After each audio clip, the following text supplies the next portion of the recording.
Bonjour tout le monde. Encore une fois, je suis très content d'être parmi vous avec la France. Vous parlez de ce que je suis content que tout le monde sait ce que ChatGPT est aujourd'hui. Quelque chose qui va certainement bouleverser un grand nombre de choses. Il n'y a pas longtemps, merci d'évoquer Covid, parce que vague sur vague, nous avons supporté le Covid et nous avons commencé à parler du nouveau normal. Et puis, sorti du Covid, nous retrouvons confrontés avec le métavers, chose qui n'a pas duré très longtemps. Et puis, juste après un an, nous parlons d'un autre bouleversement, l'intelligence artificielle qui a rebondi d'une manière spectaculaire et qui, je pense, à mon avis, être l'élément le plus important de l'histoire de l'humanité. Et je pense que ne pas utiliser ChatGPT relève de la folie. Nous devons apprendre à l'utiliser, nous devons profiter de ce que c'est et nous devons apprendre à vivre avec et à produire ce que j'appelle sur ma diapo principale la nouvelle humanité, un jeu de mots sur le nouveau normal. Question, on va commencer par la question, si ceci collabore, pas de problème.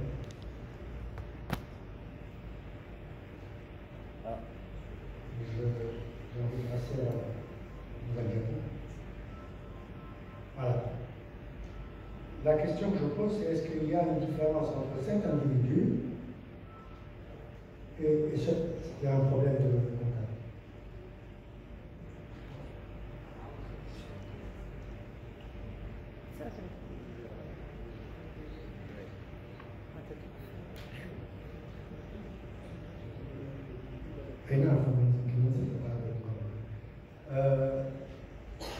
Est-ce qu'il y a une différence entre ces deux individus? Il y en a quelques-unes, pas toutes, pas autant que nous croyons. Celui de gauche, c'est Homo sapiens, je crois, l'ordre néandertal. Ça dépend de quand nous avons commencé à parler d'humanité avec ces gens-là. Et à droite, c'est l'être humain actuel. Je ne suis pas sexiste parce qu'ils disent Homo sapiens en grec, de toute façon, c'est Homo, donc homme, mais j'inclus dans cela les femmes, bien évidemment. Alors, entre ces deux individus, il y a 250 générations. Et surtout, il y a l'élévation du cerveau, de ce qui ressemble au cerveau d'un crocodile, à un cortex où nous avons un cumul de connaissances accumulées sur 250 générations, qui se trouve d'abord dans les gènes, mais surtout dans le cerveau. Et ce qui distingue l'individu de droite, votre droite, des animaux, c'est justement ce qui se trouve dans ce cerveau, j'ai nommé la connaissance. Cet individu-là avait beaucoup de questions, et le pauvre avait très peu de réponses. Il regardait le ciel, il croyait que c'était quelque chose qui pouvait lui tomber sur la tête à n'importe quel instant. Il croyait que le ciel était reposé par les étoiles. Il croyait que les dieux le regardaient du scruté par les étoiles. Il croyait bien plus que cela. Arrivé à celui-ci, nous avons un peu moins de questions parce que nous avons, voyons, beaucoup de réponses. Et nous avons surtout beaucoup de réponses. Et les réponses sont dans la technologie. Nous savons pratiquement tout, et comme nous savons pratiquement tout, nous savons peu. Parce que nous nous reposons sur les technologies du soin pour nous répondre à ces questions-là. Alors, nous sommes dans un siècle où normalement c'est un siècle de réponses plutôt que de questions, et je suis professeur, nous sommes encore en train de poser des questions, donc c'est à ces étudiants-là que nous devons apprendre à poser des questions plutôt qu'à donner des réponses. Et nous interdisons à nos étudiants d'utiliser Google en classe dans les examens. En Algérie, ils connaissent Internet devant le bac. Nous n'avons rien compris. Nous devons apprendre à nos étudiants non plus à répondre aux questions parce que les questions sont meilleures, mais plutôt à poser des questions. Alors, les réponses sont là. Dans la technologie, nous croyons suppléer le cerveau par ces technologies, mais en fait, nous nous retrouvons dans une situation où ces technologies supplantent le cerveau. Et les questions ne s'appellent plus questions aujourd'hui. Même les questions ont changé de nom. Nous appelons des prompts. Et il y a même des livres qui nous apprennent à poser des questions sans que nous nous en rendions compte. Nous sommes en train de voir des gens qui sont en train de nous apprendre à poser des questions. Poser des questions est devenu un art. En fait, nous savions. Knowledge is having the right answer. Parce que intelligence is asking the right question. It's all about knowing how to ask a question. On pose les bonnes questions, nous avons les bonnes réponses. Savons-nous poser des questions? Maintenant, même Google nous apprend à compléter nos questions. Nous commençons une question, c'est Google qui finit la question pour nous. Et nous n'avons plus beaucoup de réponses, parce que les réponses sont dans les technologies. Il fut un temps, et je sais ce que le temps est, j'ai fêté mes 65 ans il y a quelques jours, parler? Il n'y a pas longtemps, nous avions une banque de numéros de téléphone de la mère, du père, des cousins, des voisins. Aujourd'hui, nous n'avons pas. Nous n'avons même pas notre propre numéro de téléphone. Nous nous appelons si rarement. Tout ce qui se trouve dans notre téléphone sur le carton, ce n'est pas le prix du téléphone que nous regrettons, mais la connaissance qui est là-dedans. Les numéros de téléphone, les noms des amis, les contacts, les adversaires. Tout cela, nous les avions dans la tête avant. Aujourd'hui, nous n'avons plus grand-chose dans cette tête. L'année 2023 va être dominée par les intelligences artificielles. Allez-vous faire confiance à quelqu'un qui parle d'intelligence artificielle qui dit le mot va être? Et ça, c'est le problème de nouvel langage. Va être, bon, on va les voir. Par exemple, bah oui, va être. Ou alors, inscrit. Les étudiants ne savent même plus maintenant qu'il y a un mot qui s'appelle inscription. Combien? Vous les avez vus. J'ai déjà postulé, je crois que c'est ça qui veut dire. Bon anniversaire. Handicap. Et on se demande d'où viennent ces choses-là. Ça, c'est nouvelle. En Tunisie et ailleurs, en fait, je ne suis pas en train de faire le procédé. De quoi ça s'agit? Alors c'était, il n'y a plus, alors ça a été. Et j'ai des étudiants maintenant qui corrigent mes livres, disant, monsieur, vous avez commis une erreur là, parce qu'ils ont un nouveau français, un nouvel arabe. Et nous ne savons plus ce qui est juste et ce qui n'est pas. Échantillon, matériel, vidéo, ça passe quoi avec lui? Ça c'était ce matin sur BFM, c'est pour ça que j'ai pu mettre à jour. Ça passe quoi avec lui? Et ça continue. Alors, j'ai trouvé une image qui disait cela. L'enfant joue en flûte qui? Il dit qu'est-ce qu'il raconte? Il va aller voir ChatGPT, peut-être qu'il va savoir lui. Il dit l'enfant qui joue au flûte qui? Il n'a pas su qu'est-ce qu'il dit. Maintenant, c'est le robot qui corrige les humains. Alors, je suis venu voir dans Google Translate, l'enfant qui joue au flûte qui? Il m'a traduit, ça vient d'arabe.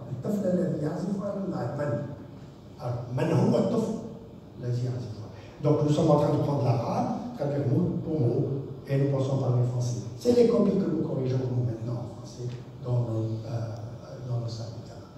Et nous corrigeons parce que nous sommes professeurs, mais ceux qui ne sont pas professeurs, qui corrigent sur Internet, sont accusés d'imbécilité. Ceux qui corrigent les erreurs sont eux fautifs.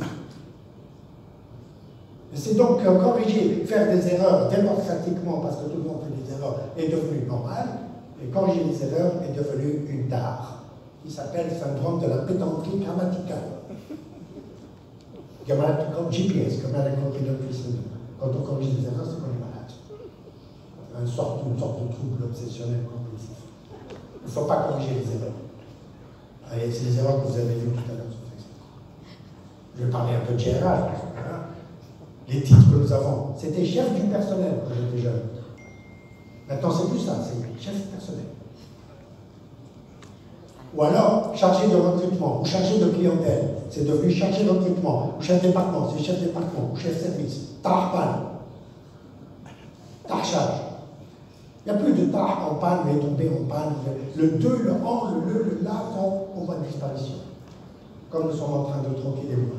Croyez-vous que cet homme-là, de tout à l'heure, commettait des erreurs lorsqu'il inscrivait sur la pièce qu'il avait dit? Parce qu'il avait des choses à dire.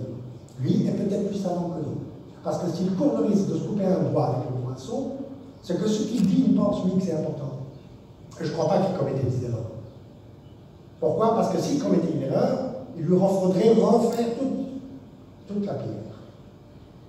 Pensez-vous qu'il y aurait des gens qui diraient ça? Il faut mettre l'œil avant le scarabée s'ils se participent devant le serpent. Parce que s'ils avaient commis des erreurs dans les années écrites, nous n'aurions jamais su ce qu'ils disaient. Les gens qui frappaient sur la pierre ne commettaient pas des erreurs. Ceux qui utilisent la technologie aujourd'hui, Word 365 s'il vous plaît, commettent des erreurs, soulignées en rouge, en vert et en bleu, jamais corrigées. Et vous allez voir sur Internet des gens qui commettent des erreurs en écrivant. Il y a des gens malades comme moi qui les corrigent. Ils ne vont jamais les corriger. Pourtant, c'est du digital, il ne s'agit de rien. Remède, edit, post, l'affaire est close. L'erreur va survivre. Il s'appelle Coluche. Qu'est-ce qu'il a dit? Il y a des gens comme ça qui disent des choses intéressantes maintenant. Ce n'est pas parce qu'ils sont nombreux à avoir tort qu'ils ont raison, parce que maintenant tout le monde commet des erreurs, comme je l'avais dit, ceux qui les corrigent sont eux les malades. Et c'est la démocratie des idiots. Tiens, je vois quelque chose là. Je suis malade aussi, parce que les erreurs, subhanallah. Alors maintenant, nous avons une nouvelle tendance, généralisation du tutoiement.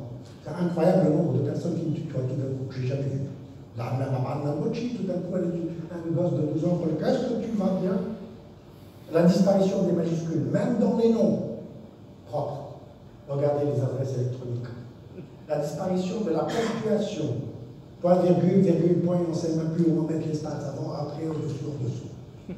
L'abolition des genres. Il, elle, eux.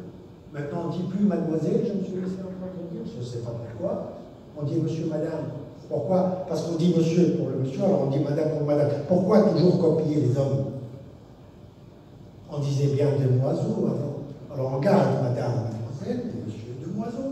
On copie les femmes plutôt, arrêtons d'être sexistes. Alors maintenant, nous avons des messages de plus en plus courts, SMS, Short, Messaging Systems. Nous avons des TikTok, parce que les gens, les pauvres, ne peuvent pas supporter plus de 3 minutes de vidéo. La communication hybride se limite désormais en plus en plus courte, avec des mots de plus en moins. Nous voulons la simplicité. Nous ne voulons pas long, nous ne voulons pas court. Alors, avant, nous disions il est, il sera, il fut, il était. Maintenant, c'est il est partout. Alors, des idées comme il est, il sera, il aurait fallu qu'il soit, il aurait pu être, il s'aurait produit si ça avait été, personne n'est capable de construire des phrases comme ça. Pourtant, ces phrases illustrent une pensée, des raisonnements. Et si le langage s'estompe, le raisonnement aussi. Alors, j'ai dit le mot raisonnement, je parle de pensée, je ne parle plus de connaissance, je parle d'intelligence maintenant. Qu'est-ce que avait-on dit aux États-Unis? Keep it simple and stupid. Qu'est-ce que c'est? Keep it simple and stupid. Donc, comme les SMS, short message system or stupid message systems. Alors, tous ces mots-là, vous voyez ainsi, donc, dès lors, tout d'un coup, quoi, etc., sont devenus un seul mot, du coup. Je ne sais pas si vous vous êtes rendu compte ici, en France, au Québec, en Suisse, en Belgique, que le mot du coup est devenu plus fréquent que le mot ET. Alors, du coup, qui remplace tous ces mots-là. Mais que dis-je? C'est pas seulement que ces mots-là, en fait. Quand Voltaire, Molière parlaient, ils avaient tous ces mots-là équivalents de ceux qu'ils avaient, qui s'appellent du coup. Et les phrases qui commencent par donc, et la multitude de donc qui remplace les virgules. Tout ça, 32 mots remplacés par un seul. Rétrécissement, approvissement du langage, et donc approvissement de la pensée, et donc approvissement de l'intelligence, la nouvelle humanité.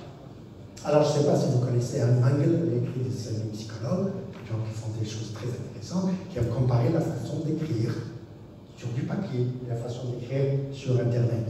Alors, sur le papier, quand on lit un livre, en fait, on feuillette de droite à gauche. Et on ne passe pas à la page suivante, telle a été ce que nous avions appris à l'école. Nous ne passons pas à la page suivante avant de finir la page présente. Et nous n'allons pas à la dernière ligne avant d'avoir lu la ligne précédente, et on lit de haut en bas et de gauche à droite à gauche, dépendant de la langue. Ce n'est plus le cas aujourd'hui. Nous nous postons sur un site web, on clique, on passe sur une autre page avant d'avoir fini la page. On ne finit jamais une page sur Internet. Et puis, on va aller au précédent, parce qu'il y a des flèches qui vous renvoient à droite, à gauche, puis on clique sur un lien, et puis on va là, et puis on va là, et puis on va là, et puis on va là, en fin de journée, l'historique, c'est ça. Vous plaisantez, l'historique, c'est plutôt ça. Et nous aurions lu un morceau de chaque page, mais jamais une page entière, parce que c'est le web. Ce n'est plus linéaire et séquentiel comme cela fut le cas dans les temps d'antan, mais en fait, c'est comme du spaghetti, on monte, on descend, et on ne se rappelle même plus où on a lu quoi. C'est ce qui implique, par exemple, que lorsque quelqu'un est, quand on fait du commerce électronique, ils vont faire un post, ils vont dire voilà, je vais vendre ça, et ils mettent le prix, s'il vous plaît. Vous voyez le prix? Et ils le répètent. Et alors, qu'est-ce qu'il y a juste après? Prix, ça mène, tous vont demander le prix. Ils disent, mais qu'est-ce qui se passe? Est-ce qu'ils ne voient pas? Mais c'est simplement parce qu'ils ne lisent pas séquentiellement. Ils vont directement, comme vous voyez, prix, ça mène. Il y en a même qui prient, hein, celui-là, il peut fermer. 250 l'un après l'autre. Pourquoi? Parce qu'ils ne lisent pas les commentaires précédents, ils vont directement, et ce n'est plus séquentiel. Et donc, si nous avons une nouvelle manière de lire, c'est forcément que nous avons une nouvelle manière de raisonner. Que dis-je? De penser. Et ça, c'est la nouvelle humanité à laquelle nous devons nous habituer. Mesdames et messieurs, je suis en train de parler de vos enfants et des miens. Alors, Taman. Et pourtant, en avril 1940, ce monsieur-là, M. Wolf, a bien écrit « Our language shapes notre façon de penser ». Et que notre langage, en fait, c'est notre système d'exploitation. Parce qu'il illustre, et quand on parle plusieurs langages, plusieurs langues, comme ce fut le cas en Tunisie, nous parlions plusieurs langues, parce que nous sommes au carrefour des civilisations, 3000 langues de génération, vous connaissez l'histoire. Et que nous avons accès à plusieurs manières de penser, ce qui explique la tolérance des Tunisiens. Nous le savons même en arabe. Vous n'avez pas idée de la puissance du mot. Nos amis chrétiens savent très bien que dans l'évangile de Jean, au début, il y avait le Verbe, et le Verbe était à côté de Dieu, et le Verbe était Dieu. Vous imaginez, le Verbe était Dieu, la puissance du mot, de la manipulation, la puissance d'une poésie, la puissance de Tolstoï, la manière d'écrire de Kant, ou ce monsieur-là. Regardez ce qu'il fait, la foule. C'est immédiat. Regardez les discours de ces gens-là, comment avec des mots simples, parce qu'il n'est pas vraiment très fortiche, côté scientifique. Mais c'est des foules de centaines de milliers qui sont galvanisées par le mot, par le verbe que nous sommes en train de perdre. Alors, en même temps, parce que le verbe et le mot reflètent le raisonnement, et le raisonnement c'est la pensée et l'intelligence, il y a ce que nous appelons l'effet Flynn. Monsieur James Flynn, néo-zélandais, a découvert qu'en fait l'intelligence, qui au début du siècle augmentait à raison de 3 points par décennie, est en train de lui chuter maintenant de 14 points en Grande-Bretagne par an. Les gens sont en train de devenir, j'hésite à dire le mot, un peu plus abrutis. Alors d'intelligence artificielle, nous en avons besoin apparemment. Et entre 2013 et 2018, nous avons des conflits de ce genre-là.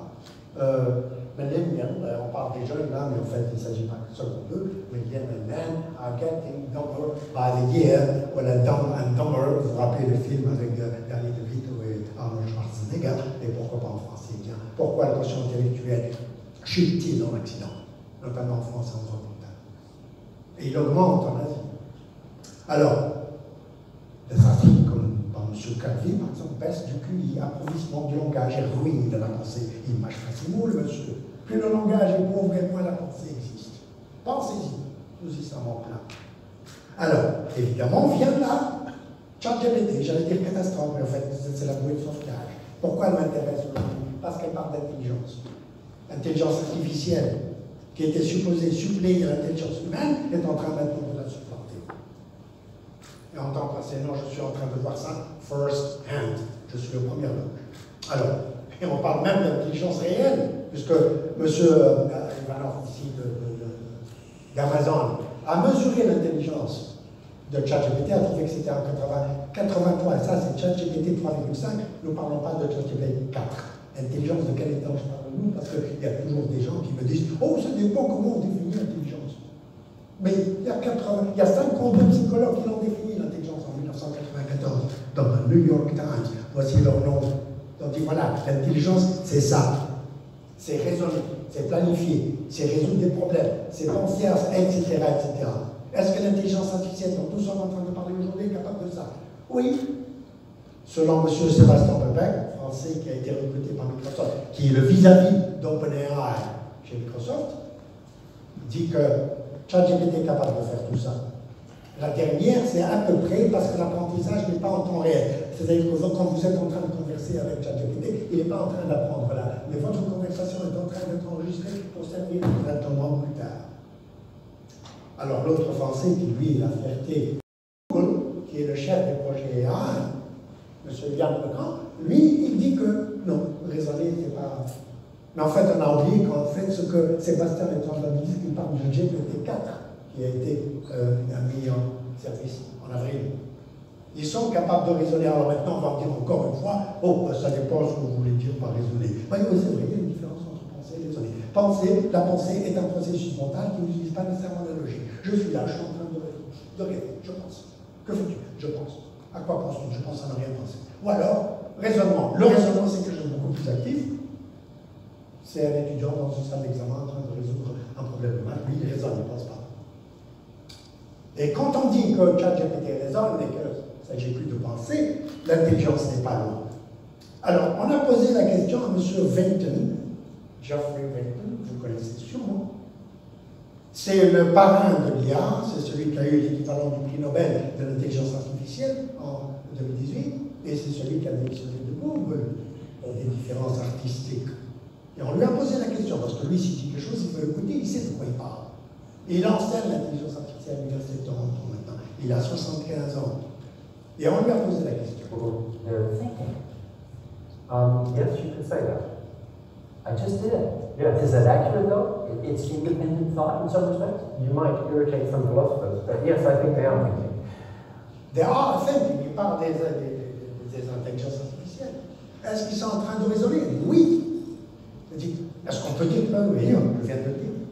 Alors, parce que les robots, l'intelligence artificielle, ça a dû, c'est pas toujours mauvais. Le robot, bien sûr, qui a sauvé la vie d'un homme, l'intelligence artificielle, elle est bonne, elle fait des miracles. Voyons donc de quoi elle est capable. Voyons un extrait d'un podcast qui a été fait par Netflix qui s'appelle The AI Dilemma.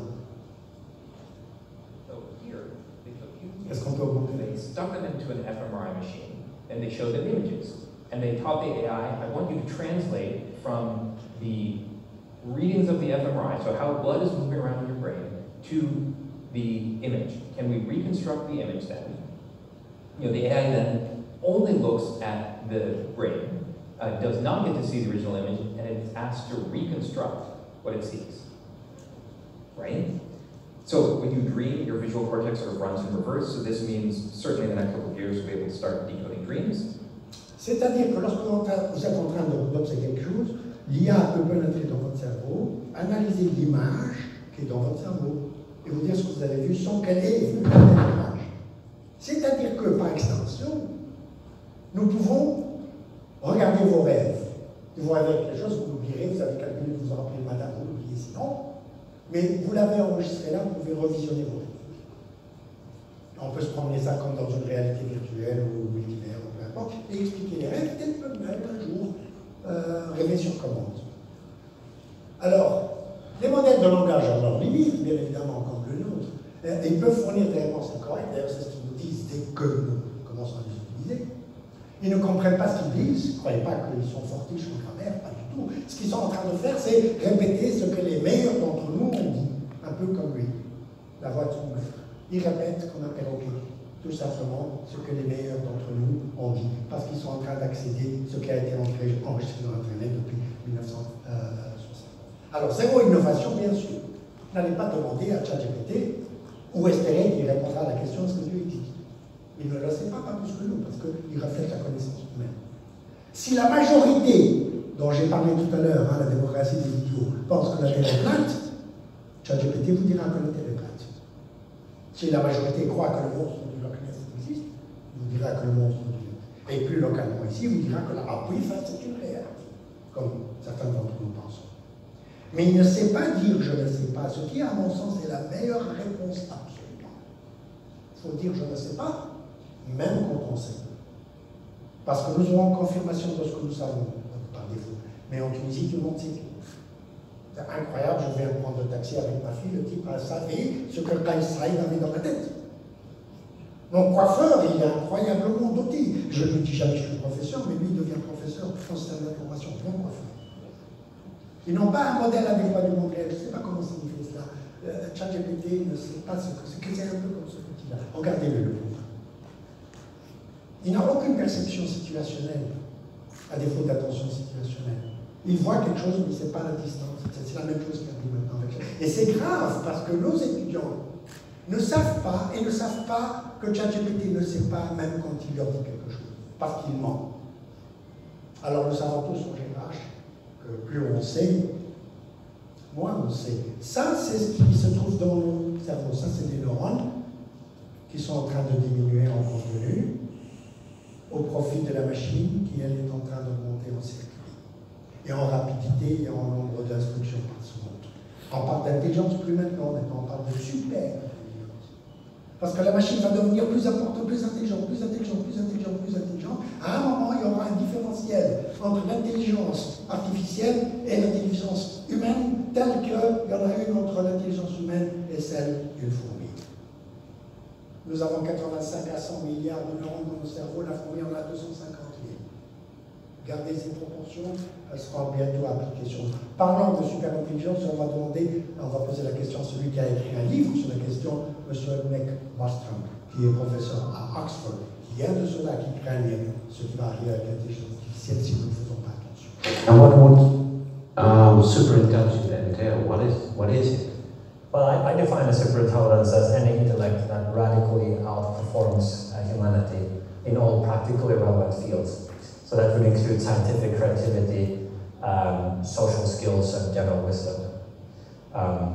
So it wouldn't be just one more cool little gadget or like a nifty innovation that would be useful, but it would be the last inventions that humans will ever need to make, because afterwards, the superintelligence will be better able to do the science and technology and innovating than we humans would. The last innovation. Alors, maintenant nous avons une IA qui n'a plus besoin de nous. Elle apprend toute seule. Ici, le computer program can beat humans at Go. Go, c'est le jeu le plus complexe en existence maintenant, bien plus encore que l'échec. With no human instruction, no human interaction. Il a appris à jouer en combien de temps, on va voir. Il l'a fait en 4 heures. 4 heures en jouant combien? 44 millions de parties en 4 heures. En apprenant 44 millions de parties, il est devenu champion du monde. Il n'est plus possible maintenant de gagner une intelligence artificielle. Et ça, c'est une information qui date d'il y a 5 ans déjà.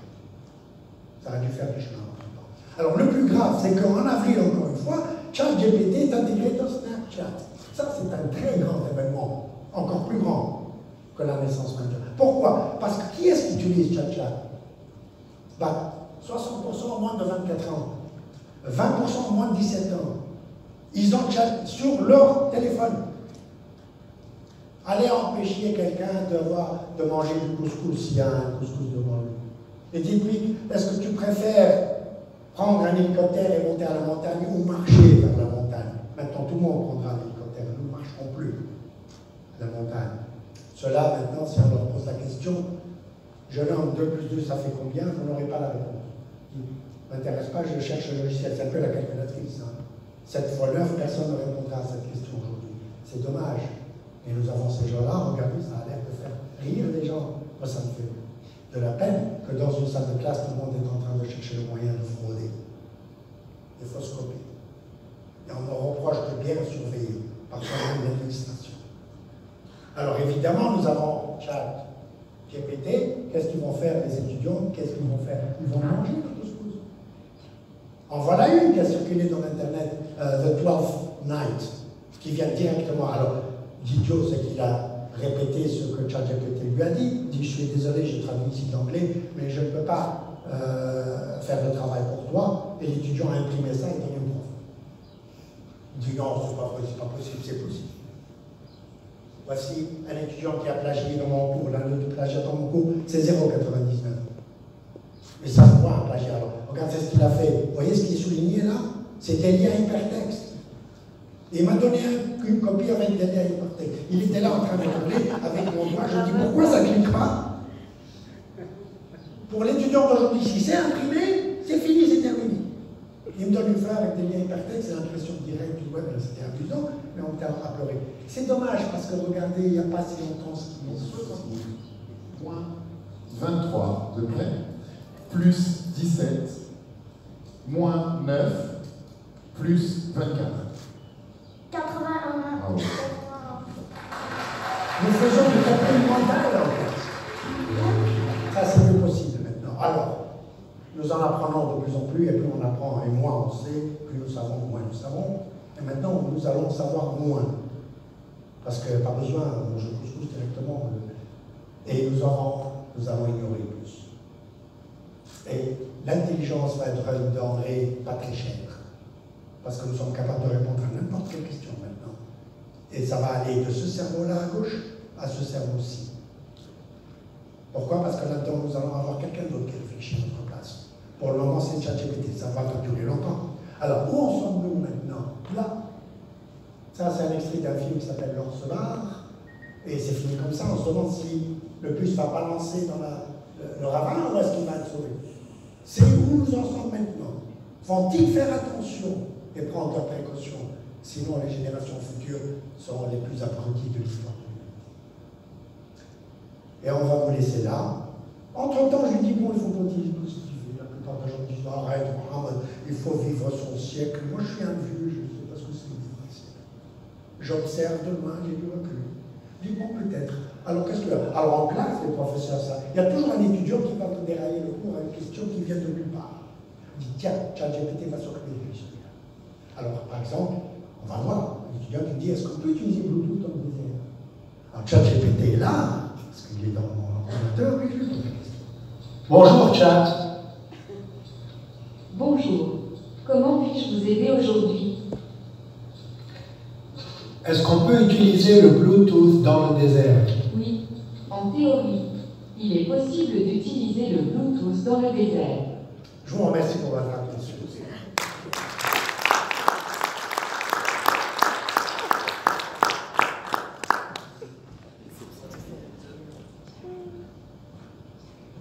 En tout cas, vous avez été plus ponctuel qu'une machine. J'en suis. Merci, un grand merci à Sir Mohamed, je rappelle, professeur à l'Institut supérieur de gestion de Tunis. Ça ne nous laisse pas indifférents du tout. Ça prête à réfléchir. Il y a beaucoup de questions, j'imagine, chez chacun d'entre nous. Et puis, on va laisser un peu de suspense pour ouvrir le débat après.